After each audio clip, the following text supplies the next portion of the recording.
এই যে দেখুন পাতাগুলো একটু লবণ দিয়ে চটকিয়ে নিয়েছে, নিয়ে তারপরে পাতাগুলো এবার ডালের মধ্যে দিয়ে দিলাম, দিয়ে সব উপকরণগুলো ভালো করে সবাই কেমন আছেন? আশা করি সবাই খুব ভালো আছেন। আজকে একটা দারুণ রেসিপি নিয়ে চলে আসছে। দেখেন আজকে কি বানাবো। এই যে দেখেন, দেখতে পাচ্ছেন এই যে ডালের বড়া বানাবো। আর কি দিয়ে বানাবো সেটাই দেখাবো আর কি।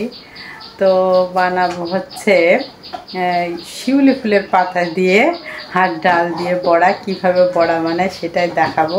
তো আমার কিছু পরিমাণ ডাল এই যে দেখুন জলের ভিতরে ভিজিয়ে রাখছি। তো কিছু সময় এভাবে ভিজিয়ে রাখতে হবে যাতে ডালগুলো ফুলে ওঠে। তো ভিজিয়ে দিয়েছি, তারপরে এদিকে চলে আসছে শিউলির পাতা সংরক্ষণ করতে। এই যে দেখুন শিউলি ফুল গাছ আর এই যে তার পাতা। তো পাতায় যে পেড়ে নিয়ে চলে আসছে। যে দেখুন এখান থেকে বেছে বেছে একটু কচি কচি পাতা দেখে নেব। বেশি পাকা পাতা নিলে একটু তিতা লাগে, তো সেজন্য কচি কচি পাতাগুলো দেখে বেছে নিয়ে এই যে জলের ভিতরে এভাবে ভালো করে পরিষ্কার করে নেড়ে চেড়ে ধুয়ে নেব। বারবার করে এভাবে নেড়ে চেড়ে পরিষ্কার করে ধুয়ে নিব। এই যে দেখুন এভাবে জল ঝরিয়ে পাতাগুলো তুলে নিচ্ছি বালতির মধ্যে থেকে। এই যে দেখুন সব পাতাগুলো আমার ধোয়া হয়ে গেল। তো এবারে এই যে দেখুন পাতাগুলো রেখে দিলাম, আর এই দিকে ডালগুলো ভিজে গেছে, তাই ডালগুলো একটু বেটে নিতে হবে আর কি। তাই ডালের ভিতরে ছালটা দিয়ে দেব, একবারে দিয়ে ব্লেন্ডার করে নেব আর কি। আপনারা চাইলে পাটায়ও বেটে নিতে পারেন। তো এইভাবে ব্লেন্ডার করে বেটে নেব আর কি ডালগুলো। এই যে দেখুন ডালগুলো বাটা হয়ে গেছে, আমার ডাল বাটা রেডি। আর এদিকে পাতাগুলো কুচিয়ে নিয়েছি। এই যে দেখুন পাতাগুলো খুব সুন্দর করে কুচিয়ে নিতে হবে।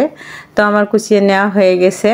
আর এবারে ডালের মধ্যে পেঁয়াজ কুচিয়ে নিয়ে দিতে হবে, লবণ হলুদ দিতে হবে। মোট কথা ঘরে থাকা উপকরণ দিয়ে আমাদের শিউলি ফুলের পাতা বড়া হয়ে যাবে। এই যে দেখুন পাতাগুলো একটু লবণ দিয়ে চটকিয়ে নিয়েছে, নিয়ে তারপরে পাতাগুলো এবার ডালের মধ্যে দিয়ে দিলাম, দিয়ে সব উপকরণগুলো ভালো করে নেড়ে চেড়ে মিশিয়ে মাখিয়ে নেব আর কি। তো মাখিয়ে নিলে আমাদের তৈরি হয়ে যাবে বড়া তৈরির উপকরণ আর কি। তো দেখলেন যে অন্য বাড়তি কিছুই দিইনি, কড়াইয়ে তেল দিয়ে দিয়েছি। তেলটা গরম হয়ে গেছে, এই দেখুন মেখে নেওয়া হয়ে গেছে। আর তেলের মধ্যে এই যে দেখুন বড়াগুলো এবার বড়ার আকৃতি ছোট বড় যে যেরকম সাইজের খুশি পিস পিস করে তেলের ভিতরে এরকমভাবে ছাড়তে থাকবেন। ছোট ছোট করে দিলে বেশি ভালো হবে, আপনারা চাইলে অনেক বড় করে ভাজতে পারেন। তো এই যে তেলের ভিতরে দিয়ে ভালো করে উল্টিয়ে পাল্টিয়ে নেড়ে চেড়ে বড়াগুলো ভেজে নিব, বাদামি রঙের করে ভেজে নিব আর কি। একটু লাল লাল টাইপের হবে, দেখতেও ভালো লাগবে, খেতেও ভালো লাগবে। দারুণ মসমসে বড়া হয় এই বড়াটা, খুবই সুস্বাদু এবং টেস্টি। যে একবার খাবে তাকে বারবার খেতে মন চাইবে। আর এবং এটা খুব উপকারীও, যেহেতু শিউলি ফুলের পাতা দেওয়া হয়েছে। তাই এই যে দেখুন বড়া ভাজা রেডি হয়ে গেছে, কড়াই থেকে নামিয়ে নিয়েছি। এখন গরম গরম পরিবেশন করতে হবে।